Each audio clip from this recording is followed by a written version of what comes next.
Good afternoon, everybody. I'm Stan Harris, President and CEO of the Louisiana Restaurant Association, and we sure appreciate you joining us for what I know is going to be helpful to you in running your restaurant successfully. One of the things we talk about at the LRA regularly is trying to be a partner in growing your profitability.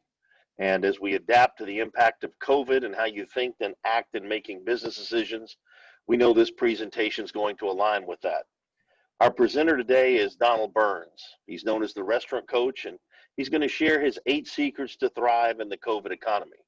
Donald's a trainer, speaker, author, and coach, and he works with many restaurant owners, operators, and culinary professionals to learn to improve from just being good to becoming outstanding in how you run your business.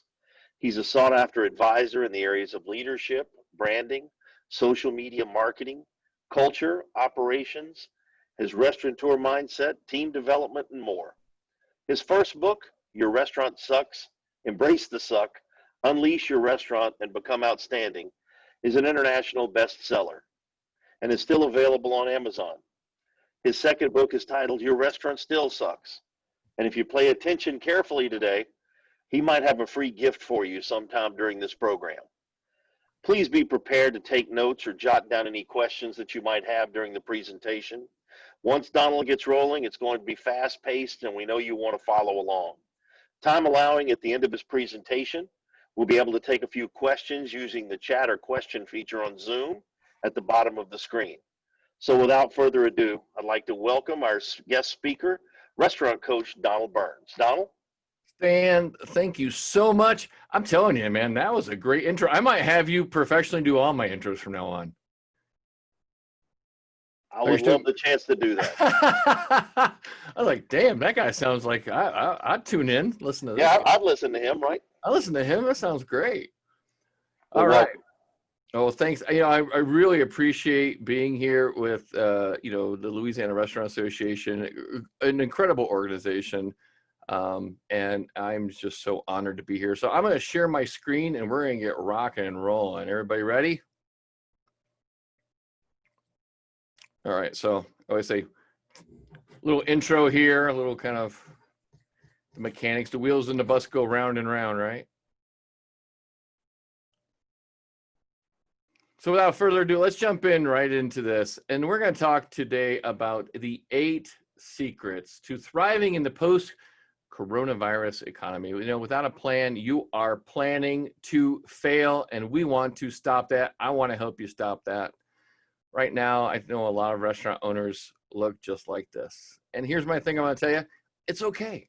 It's okay if you're a little freaked out, if you have a little bit of a doubt and uncertainty. It's okay. Because the thing I know about restaurants is restaurants are survivors. So how are you doing right now? If you want, put in the chat box, because we're monitoring the chat, how are you doing? But like it or not, restaurants are going to change. The whole world has actually changed. So we have to be able to adapt. And if anybody's ever watched The Wizard of Oz, Dorothy yelled out, lions, tigers, and bears, oh my. Well, today what we're screaming out is fear, doubt, and uncertainty. Oh, crap. These are crazy times. And before we get too far, I want to give you some ground rules.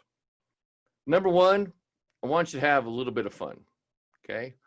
Number 2, I want you to keep an open mind. Number 3, I want you to take notes. You retain 50% more if you write things down in your own handwriting while you're watching this presentation, okay? And I know they're going to make the replay available. I always find that I sometimes pick up a couple extra gold nuggets if I listen to it a second time or a third time, because repetition is the mother to learning. And then every now and then you're going to hear me say this. I'm going to kind of subtly say hashtag WTSD, which stands for write this shit down. I always say those are my little clues along the way. So every once in a while you hear me yell out, hey, hashtag WTSD, write this down, because it's a good one. I don't want you to miss any key important things. So when you look at the word crisis in Chinese, it's 2 brushstrokes. One stands for danger and the other stands for opportunity. In a crisis, be aware of danger, but recognize the opportunity. And that actually was said by President John F. Kennedy. I love this kind of thing because, when we're looking at what we're going through right now with COVID-19, it is a crisis. But like Kennedy said, there is danger, and we have to be very well aware of the danger, but there also is huge opportunity if we open our eyes and are willing to kind of take the blinders off and see those opportunities ahead of us. Now, for those who have not met me or didn't Google me up, as they call it nowadays, I guess that's what the kids call it, Googling them up. If you haven't Googled me up, I'm Donald Burns. Now, I call myself the restaurant coach, but what I really do is I study restaurant success. And I've been in the restaurant industry for over 40 years. My father was a chef. I did the typical kind of apprenticeship route. I started at 15, washing dishes, worked my way up to kitchen brigade. And then, I do something, I make it up to like saucier or sous chef. I do something to make my dad mad. I'd be back peeling vegetables. It was a very tumultuous, up and down kind of apprenticeships kind of lifestyle. When I was 18, my father told me it was in my blood. I said I want a transfusion. I do not want to do this. So I did what a lot of young men do. I joined the Air Force. And when I was in Air Force, I was supposed to go into language school. Specifically, I was supposed to go into Russian language school. But then a funny thing happened during basic training. This guy came in wearing this maroon beret, showed this film of these guys jumping out of airplanes, rappelling out of helicopters, doing combat search and rescue, scuba diving. I said, that looks a lot more fun than language school. So I tried out for a team called Pararescue, and we started with around 90-something guys, and a year and a half later, 11 of us graduated. And I say everything I've learned about teamwork and leadership was from that time in the Air Force and special operations when I was with the pararescue teams. And then I got out of college, and of course, I got out of the military, and I started going to college, and I had experience from high school, so I could get jobs in restaurants, working in college, and something amazing happened. I found out I really loved the industry. So I really started just dedicating myself to working with the right chefs, working in the right places, opened my first restaurant at 30, my second restaurant at 33, sold them both. And then I got recruited by a chef out in LA. You might have heard of him, Wolfgang Puck. I worked for Wolfgang for 5 years, went around the country opening restaurants for Wolf. And then I finally opened up my own consulting company, and I've been doing this ever since. And like Stan had mentioned, my first book, Your Restaurant Sucks, is an Amazon bestseller. And my second book, Your Restaurant Still Sucks, just made it to the Amazon bestseller list too. So I'm very honored to have both those books up there. So without further ado, let's jump into the secrets of getting better through this, so you can be kind of a new, bolder, better, more badass version of yourself. Here's my thing. You didn't work this hard, just be taken down by a virus. So step one, you're gonna have to get through the 5 stages of grief. Anytime something happens, there's always going to be something that kind of disrupts everything. And I know probably like a lot of you, my coaching and my consulting business, I was seeing the best year ever. Then the coronavirus came to town and all of that was wiped out. When something hits us like this, we have to go through grief and loss. Here's the thing about human beings. We all go through and we all deal with grief and loss the same way. In fact, there's 5 stages that you will go through. So what I want to do is I really want to take a couple minutes here. And I want to break them down and understand each one, because awareness precedes choice and choice precedes change. Hashtag WTSD. Awareness precedes choice and choice precedes change. When you have better awareness, then you have better opportunity to make better choices. When you make better choices, you will change the direction that you're going.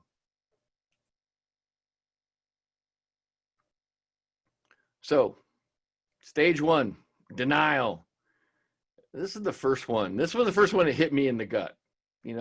When coronavirus hit, I couldn't believe what was going on. And I might have even downplayed it to myself, saying, it's not that bad. It's kind of funny how we rationalize events, so we kind of calm down. Now it worked for a little while, but then more stats started to come in and my brain had to find another way to cope, which took me to stage 2, anger. Yep. Now I was pissed off and I wanted to blame anybody. I wanted to blame the Chinese. I want to blame the government. I want to blame the media. Now, here's the thing. Misplaced anger causes you more pain than you realize because it's directed outward. And when you try to control things you can't even control, it makes you more frustrated and makes you even angrier. It's a real toxic cycle that many people get stuck in, and they can't break free from it. Here's the trick. Hashtag WTSD. Ask yourself better questions. Instead of who's to blame, I asked myself, what can I do about this? That changed my mindset from angry to problem-solving mode. And then I went into stage 3 and bargaining. Now, in the problem-solving mode, you start to make deals with the universe, God, or whatever religious belief you have. You go, just get me through this. Let me reopen my business, and I promise I'll do or be, and then insert whatever your offer is. And some of us might even drop down to our knees while we're making this deal. It's strange that many people who don't have faith, they turn to faith only when they need it. Faith is a 24/7 deal. Whatever you believe in and have faith in, it must be appreciated every day, not just when you want to make a deal. And then stage 4 is depression. And when things don't happen as fast as you want them to, you start getting down. Now, this might manifest in lack of self-care. You stop working out, excessive eating or drinking, or binging on TV shows for a long period of time. And I'm going to say right now, I have nothing wrong with watching a little Netflix. But when you start doing it 12 to 16 hours a day, that's really bad. That's a bad sign. Once again, it's easy to get stuck here and have a big pity party for yourself. That does not solve anything.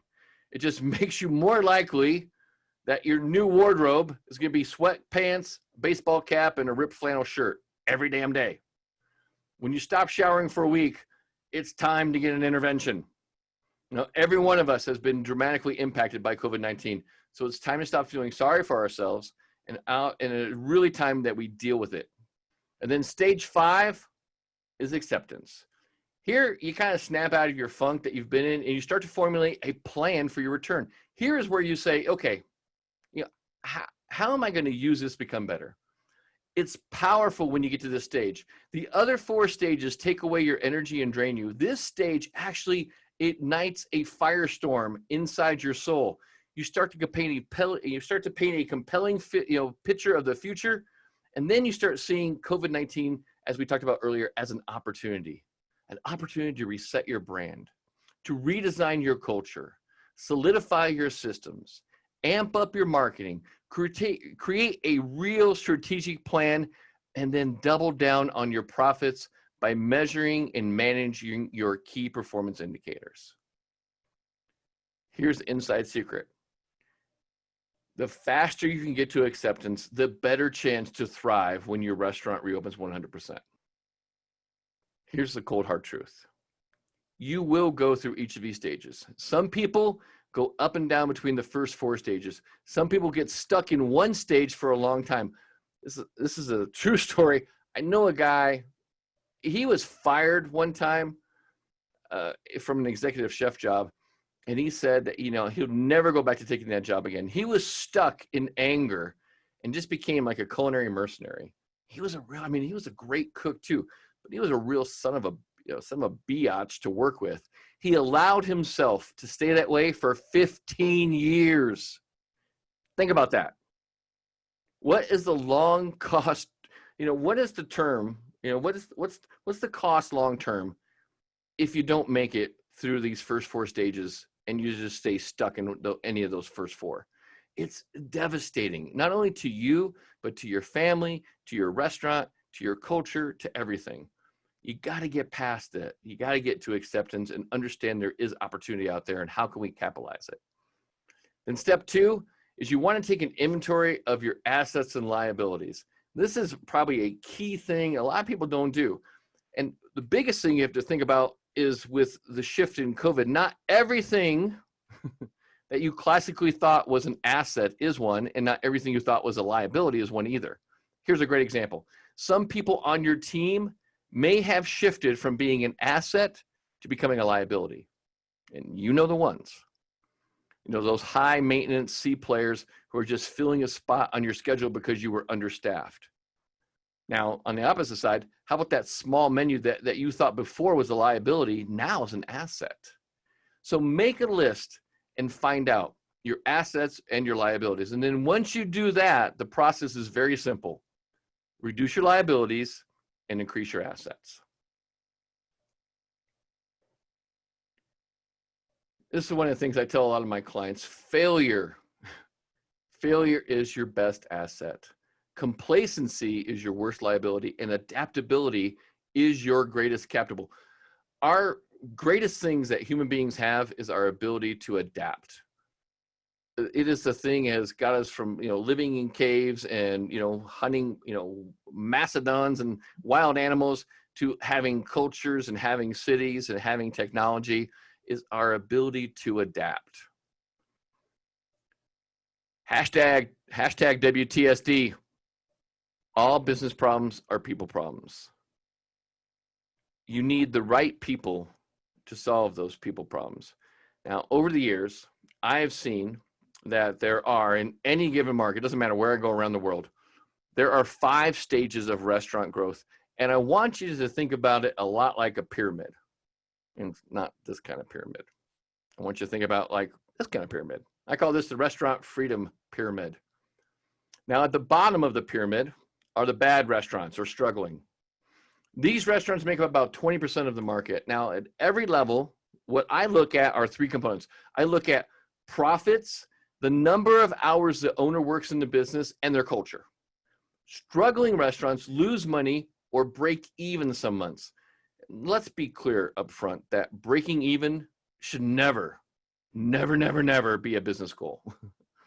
Now, owners at this level, they work like 80 plus hours a week in their business, and they're doing the work they feel justifies their life. But here's the thing, it's hard to do better when you don't know better. Now, the next level up are the good restaurants. Now, basically, they're surviving. Now, in any market, this is like 60% of any market that I've ever been to. Now, they make a small profit if they're lucky, and the owner usually works around 60 to 80 hours a week. I call this stage, I call it quicksand. And what do I mean by quicksand? Okay, you're working in your restaurant, and everything's going great. And then one thing goes wrong, and then another, and then another, and then another. And you fight back by working more hours in your restaurant. And the more you fight back using the only tool you know, which is working more and working harder, you just sink deeper and deeper until you can't breathe. You can't move. You can't even think clearly because you're in over your head, just like quicksand. Luckily, the next level up is great, or I also considered as thriving restaurants. And these restaurants make up around 15% of your market. Here, they make a decent profit, and the owners work around 40 to 50 hours per week. The danger here at this level is that you think you've made it. And so you take your foot off the accelerator and you rest on your achievements. The last thing you ever want to do in the restaurant industry is take your foot off the accelerator in an ultra competitive kind of market like we have. Complacency kills all brands. Hashtag write that down. Complacency kills all brands. Remember that success is never owned, it's rented, and rent is due every damn day. Now the next level up from there is that rare space that only 4.5% will ever reach. And I like to call those restaurants outstanding. They actually drive the market. They stand out so far ahead that they don't really have a lot of competition. They make a great profit, usually 15% or higher, and the owners work usually 40 hours or less. This level here is where you run your restaurant and it no longer runs you. You focus on developing your team more than ever, and leadership and culture, it just flows down like a mighty river. Now, there is a 5th level. You might say a little bitty orange triangle at the top. That little orange triangle at the top is the 5th level that only 5% will ever reach. It's called legendary. These restaurants don't compete, they just dominate. Other brands want to be them or they want to partner with them. And they actually shift trends and change the industry forever. Think of brands like, Chick-fil-A, In-N-Out Burger, Spago, Beverly Hills, Commander's Palace in New Orleans. Those are places that are just legendary. The Brennans have made a reputation, and their reputation makes them a legendary place. People want to be them, or they want to partner with them. When you get to that level, you've really, reached the kind of the epiphany of the restaurant freedom pyramid. And then step 3, you're going to have to upgrade your mindset. mindset is probably something that a lot of people don't think about. And when, when we talk about changing restaurants or restaurant success, a lot of people think it's just systems and strategy. I'm going to tell you right now that most people have that equation backwards. Restaurant success, in my 40 years in this business, I can tell you right now, 100%, 80% is psychological and 20% is systems and strategy.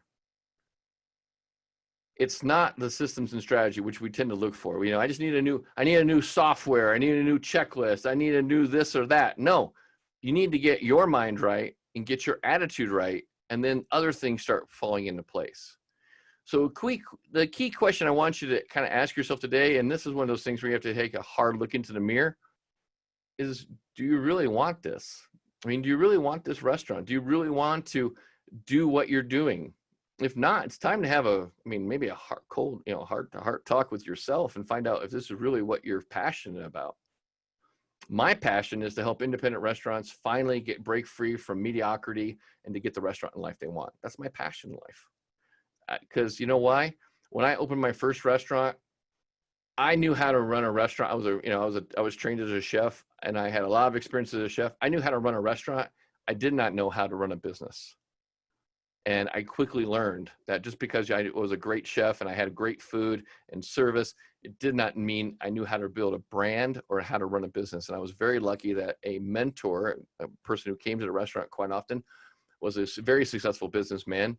And he agreed to mentor me once a week for like 6 months. And many of the things I still teach today, I learned from that man who turned my mindset around and got me to understand that there's a difference between running a restaurant and running a business. And he got me out of that kind of mode I was in before to actually where I knew how to exactly put together the building pieces of a brand and how to market and how to build something that actually took off. And then when I opened my second restaurant, I had the building blocks. And it was easy just to scale out fast because I already had the model. So the question I want you to ask yourself is, do you really want to do this? Because if you do, then it's time to double down. In step 4, you got to change your habits. Now, every time I tell somebody, you got to change your habits. And then one of the things I tell people is that your restaurant is a reflection of your habits, plain and simple. Every time I say you got to change habits, people are like, what are we even talking about? Habits? No. I'm fine. It's not me. It's them. No, it's not them. It's you. It's definitely you. A lot of people ask me, how'd you get that name for your book, Your Restaurant Sucks? It's a kind of a funny story. It actually came from a conversation I had with a client. And this guy was having a real bad day. And he was just venting and going off about everything that was wrong, about how everybody else sucked. My hostess sucks. My service team sucks. My bartender suck. My cook suck. The dishwasher suck. The guests suck. This market sucks. This location sucks. Everything sucked. And he was just venting. And I was just sitting there listening. And finally, I said to him very calmly, I said, if your restaurant sucks, it's because you suck running it. And he was a big guy. I thought for a second he was going to punch me. He actually leaned forward in his chair like he was going to come up over the table, and I was just waiting for it, like, okay, here it comes. But then an amazing thing happened. I saw this transformation in his face. He got this angry look, and all of a sudden, his face got soft, his eyes got big. He sat back in his chair, leaned back, took a deep breath, and he goes, you're right. This is all my fault. And I said, perfect. Let's get to work on fixing it. And we started making a plan. We moved forward, and 90 days later, this guy had a totally different restaurant than from what he had that day when he was bitching and complaining about how bad everything was. So things don't change until you change. And here's the thing about change. I like to study words. You have to give something to get something. Most people want things without giving something in return. And if anybody knows, life doesn't work like that. Hashtag WTSD. You only change for 2 reasons. Either you want to or you have to. Change lasts when you want to change. This is actually the opening quote in my first book, Your Restaurant Sucks. The truth will set you free. but first it will piss you off. So you ready to get pissed off a little bit?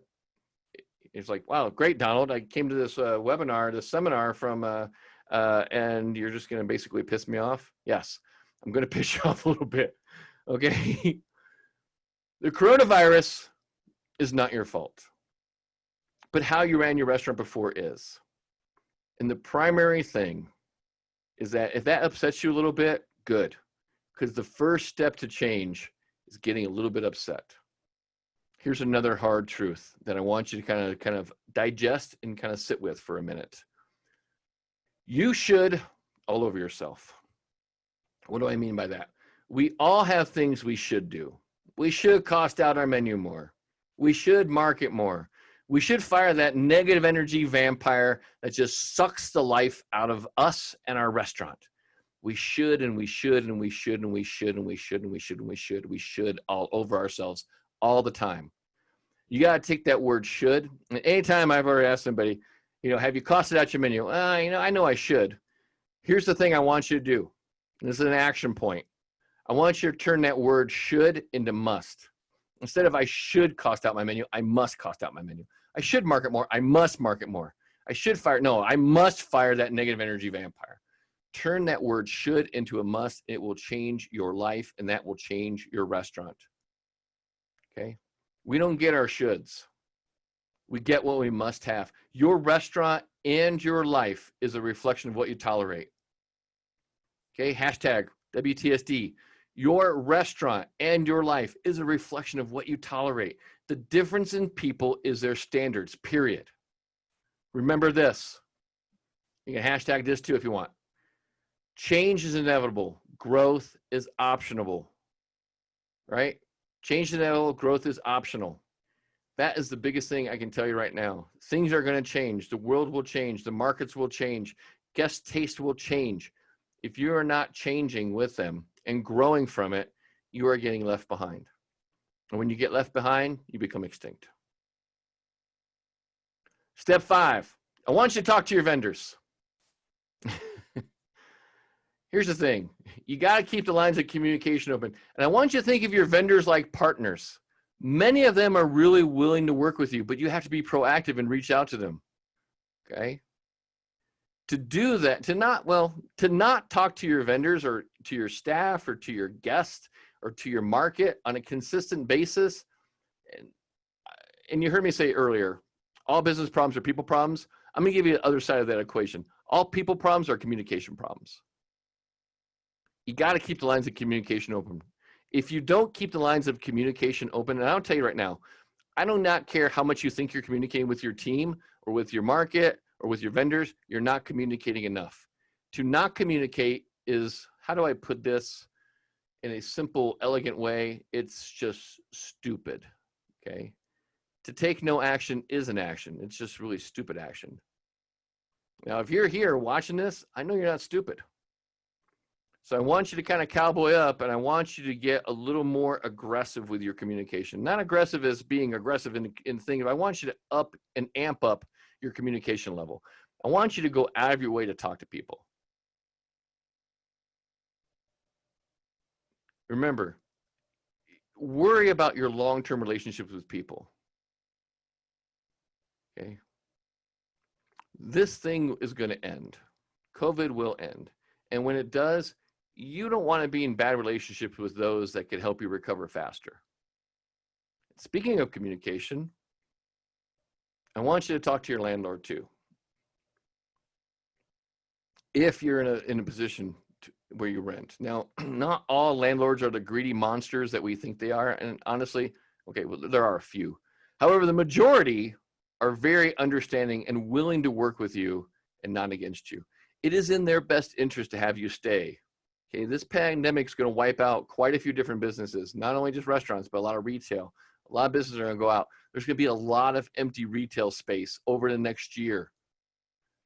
Okay, so I want you to actually reach out and maybe reach out to real estate agents too.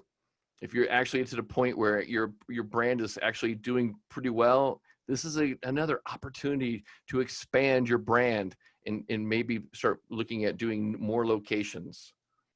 But when you're talking to your landlords about rent, there's a big difference between deferred rent and rent forgiveness. Watch out for this, because this really could bite you in the butt on this. Deferred rent is basically you're not paying rent now, but they're going to defer it and throw it on at the end, which could actually balloon out. It could actually double your rent. What you want to ask for is rent forgiveness, where you don't have to pay any rent, and you could make amends or maybe extend your lease, maybe a couple extra months for all the rent forgiveness you got. But remember, deferred rent is not good, because they're basically going to get their rent down the road, which actually could be a bigger monthly payment for your monthly rent than you really want to afford or can afford. So don't do it, right? Ask for rent forgiveness and then work it out with maybe a couple extra months on your lease if you can. And then number 7, got to focus on profitabilities over sales. This is really critical. A lot of people, we think that when COVID hit, everyone focused on sales, and your sales took a huge drop. Sales are great. I love sales like everybody else. But the thing about sales is that if I can make more money, that might be a better option for me right now. Sales hides a lot of sins. And when you're really jamming and things are really going well, you don't look at some of those little details that you should be. And this goes down to, remember, asking yourself a better question. And I'm going to ask you a question right now, and just be honest, and you put it in the chat if you want. What would you rather have? Would you rather have a restaurant doing $3 million in sales with a 2% profit, which is around $60,000 a year? Or would you rather have a $1 million restaurant with a 15% profit, which is $150,000 a year? I know it's pretty much I'm actually shocked when people say they'd rather have the $3 million restaurant with 2%. I'm like, why? That's just ego talking. I'd rather have a $1 million restaurant doing 50% profit. I don't know about you. Here's the thing about restaurant success. It is not rocket science. It's actually people science. If you do not understand that, and do not start getting a grip on your key performance indicators that can move that profit needle, you are going to be, how do we say this? You're going to be screwed. And then step 8, got to have a plan. Things are changing and you cannot go back the way it was before. New times bring a new plan. So what is your business plan? What's your plan right now? Open back up, get right back to how it was. If you think that, you're stuck in that, remember those 5 stages of grief, you're stuck in denial right there. Gonna go back to where, your restaurant, it's the same old ball and chain it was before. Do you really want to go back to having your restaurant run you and run your life? Now, when 9/11 hit, I had my restaurants and I had to change the focus of my restaurants. And then when 2008 hit, I hired a business coach and the restaurant coach brand was started. Now that COVID-19 hit, I made another pivot. And the thing is, I did it quickly. I started moving more to online courses, more mastermind, Zoom mastermind groups. And my business is, actually better now than it was before when I was traveling around. So I want to share with you a kind of an outline for a plan. And I call this kind of we call it the restaurant KPI straight line method. It's a methodology basically. And I teamed up with the #1 efficiency consultant in the world, Darren Mansari. And we created what we call is this restaurant KPI straight line method. And it goes with a program we have. It's called Restaurant KPI Mastery, because I was frustrated for years how many restaurants did not track, measure, and manage their key performance indicators or KPIs like they should. I also know that most restaurant owners and 99% of the managers out there loathe sitting in front of a computer and entering data for hours. So Darren created a system that allows a restaurant to spend just like 10 minutes a day entering in key numbers. And it creates a real easy, it's really cool, this dashboard with gauges, just like in a racing car, So you can see in minutes where you are exactly. And then what we do is, we consult with you on a weekly basis remotely, tell you what exact steps you need to take to improve your performance. Now, we're just rolling this thing out. So we have, if you want to head over and just check it out, I'm not going to go too much to a pitch. You can head over to restaurantkpimastery.com and see if it's a good fit for you. But until then, what I'd like you to do is I want to invite you to go over and take this thing called the KPI challenge and see how much money are you leaving on the table. We're always shocked how restaurants are not actually maximizing their utilization. That's one of the KPIs we look at, utilization. So this thing's pretty cool. You can basically go in and you put in your numbers and it spits out this little report. Like this is an actual one. This person, based on what they have, they could increase their profits by $450,000. And they have 78 seats. They're open 5 days a week. They don't do breakfast. They do lunch and dinner, and they have a $25 guest check average, and they're doing 80 grand average monthly revenue. And their utilization rate, if you can see, is only 54.1. Most restaurants cannot hit 100% utilization, just so you know. It's pretty much impossible because you cannot fill every seat up in your restaurant all the day, all the time, because you get that 6 top and there's 5 people sitting there. You got a 4 top, there's 2 people sitting there. But we aim for trying to get you at least to 80% utilization. If you can get to that, that's even awesome. Now, I always tell people, even if I was 50% wrong, which I'm never 50% wrong, this client could make another $228,000 just in profits. So if you want to take the challenge, it's pretty easy. Go to Restaurant KPI Mastery. There'll be a button down there that says take the challenge. Just click on that button and you can grab it. You can grab the challenge. It's a free thing just to kind of let you understand where you're at, what your profitability could be. And then also too, since you showed up today, I want to offer you a gift. Actually, I'm gonna have a couple gifts for you. I have a free download available. You can also go to Restaurant KPI Mastery and get this thing. It's called 9 Ways to Make More Money. It's a great tool. Nice little booklet. It's going to talk about a lot of the KPIs that you should be looking at on a consistent basis. So go ahead and grab that free download. As again, it's a free gift. Just go to the website, restaurantkpimastery.com, and you can grab that. The biggest thing I want you to do is I don't want you to panic. Okay. This next slide, if you can, I want you to print it out or take a screenshot of it, and I want you to place it on your wall for reference. It's a great quote. It's not mine, but it's a fantastic quote. I must not fear. Fear is the mind killer. Fear is the little death that brings total obliteration. That's from Frank Herbert, from the guy who wrote the Dune series. Okay. I would also add that you and your restaurant will remain stuck if you don't have a plan. And if you let fear and those other 4 stages of grief overwhelm you. Remember this. Your attitude is 80% of whether you get through this and survive, or you get through this and you thrive.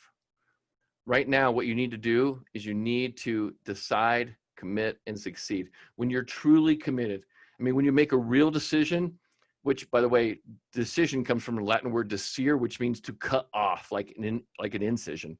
So when you make a true decision, there's no other option. If you want to change your culture and your restaurant, and finally get the restaurant that you can have, you have to have the mindset where you're willing to burn the boats. What do I mean by that? Take a trip back in time with me to 1519. The Spanish explorer and conquistador Hernando Cortez decided that he wanted to seize the treasure that the Aztecs had been hoarding for years.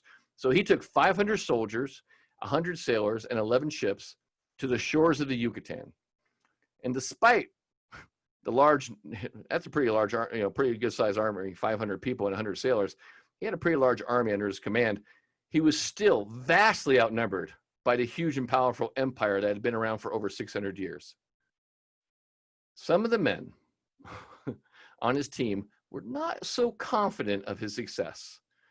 So, like everything, they started talking a little bit. Hey, man, I don't know this, taking on the Aztecs, this is a bad idea. They're going to and we hear they don't take prisoners. They cut their hearts out and stuff like that. I don't want to have my heart cut out and sacrificed to one of their gods. These guys are animals. I don't want to do this. So Cortez caught wind of this plot because some of the guys wanted to take some of the ships and head out. He actually found out about this, rounded up the ringleaders, and to make sure that the rest of his men were very understood that this was our mission and we weren't going to stop, he did something that was totally insane. He gave the order to scuttle the ships, sink the ships, burn the boats. Okay. When his men resisted and they started wondering, well, how are we even going to get home? His kind of saying was, if we're going to go home, we're going home in their ships. See, the path forward for Cortez was clear. It was all or nothing, 100% commitment. The option of failure was totally gone. They either conquered as heroes or they die. So all the ships were sunk. He kept one ship to send back because the king of Spain claimed 20% of all the treasures. But by doing this, by sinking those boats, by burning those boats, he showed a level of commitment to his men that was raised to extreme levels, higher than anyone could imagine. And that's what I need you to do right now. I need you to make a huge commitment to dedicate yourself to getting through this, getting positive about this, changing your mindset, following these 8 steps. And the most important thing is you have to burn the boats.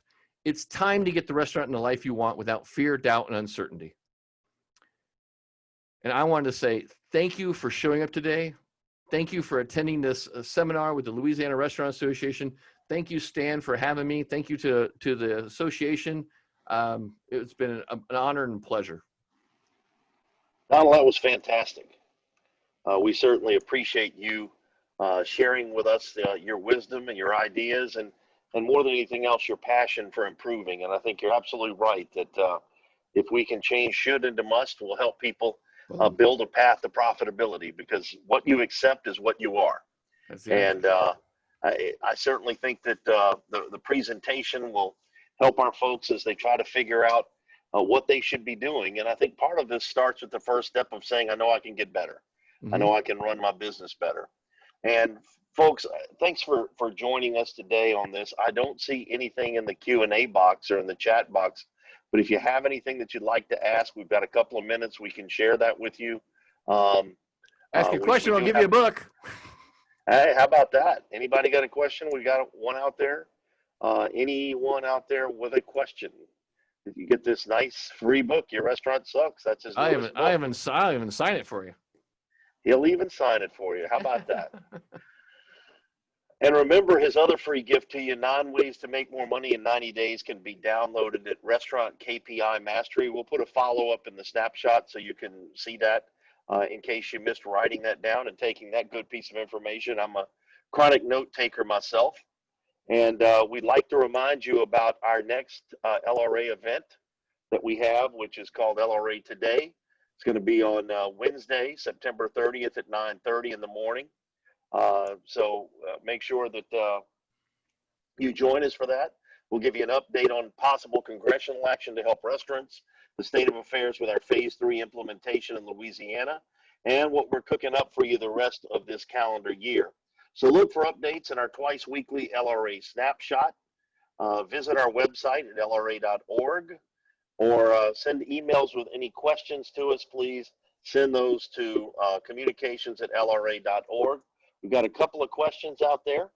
Are you ready, Donald? Yeah, I'm ready. Yeah, shoot. What would be the first step you take when reopening? What do you analyze first? First thing I do is Carlson. Yeah, first thing I do is I look at my my assets and liabilities, and again, increase my assets and diminish my liabilities. So, and then I would also see assets and liabilities. That's a good idea. And how do you motivate a long-time and valued manager who might be a bit timid regarding change? Here's the thing. Most restaurant owners, I'll tell you right now, and I study behavioral dynamics, and there's 4 basic behavioral traits. There's dominance, extroversion, pace or patience, and formality. Most restaurant owners are what we call high dominance, high extrovert.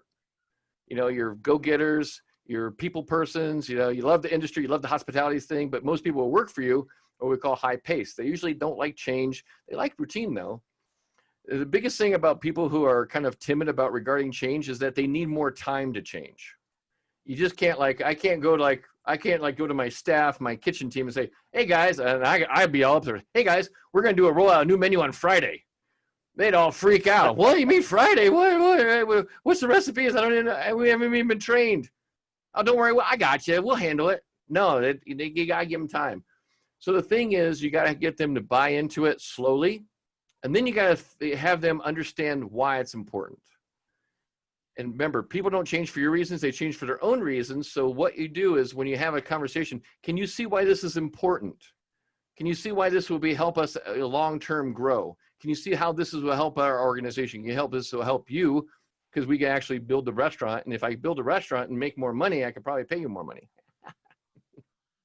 There you go. It's a win-win. And then the last question, which is a great wrap to this for us. What's the best question you've ever been asked? What's the best question I've ever been asked? Oh, that's a good one. Let's see. I'll share with one I probably get a lot is, what do I do, or what do I do with negative reviews? And that would have to be a big one in our world. Yeah, everyone gets negative. Here's my thing: everybody gets negative reviews. When you get negative reviews, the first thing I tell people is don't make it personal. Always try to take it offline if you can. Don't argue. People love to air their dirty laundry on social media. Do not air your dirty laundry on social media. Take it offline. Say, listen, I'm really sorry you didn't have the experience I wanted you to have. Here's my personal email. Here's my phone number. Please contact me. I'd love to talk to you about this. I'd love to get some input on how I can make this an experience better and how we can learn from this. But don't let them drag you in. I mean, there's a lot of haters out there. A lot of people try to bait you into making a conversation. And I know when your brand is like your child, you want to defend it with your life. But the last thing you want to do is get online. You don't know what you're talking about, and then start making excuses. Well, we were short-staffed, and you got your food, but then you complained it was no, don't do all that. Or the ticket Tom said you got it in 20 minutes. Yeah, the ticket time. Yeah, they don't understand that. You got to understand too. People's clock for them starts when they hit the door. That's right. Yeah. That's right. And the cool part about all of that is I tell folks, if you like to put it online, remember it has the half-life of plutonium. So it will never go away. It will stay out there, and it will glow, and it will be out there for a long time. Well, Donald, thank you for your words of wisdom and inspiration and helping us today. Remember again, check out our website at lra.org, email the communication at lra.org, and until next time, thanks so much for joining us. And Donald, to have the restaurant coach with us, what a great blessing. Thank you. Thank you so much. I appreciate you so much. Thank you. Bye-bye. Bye.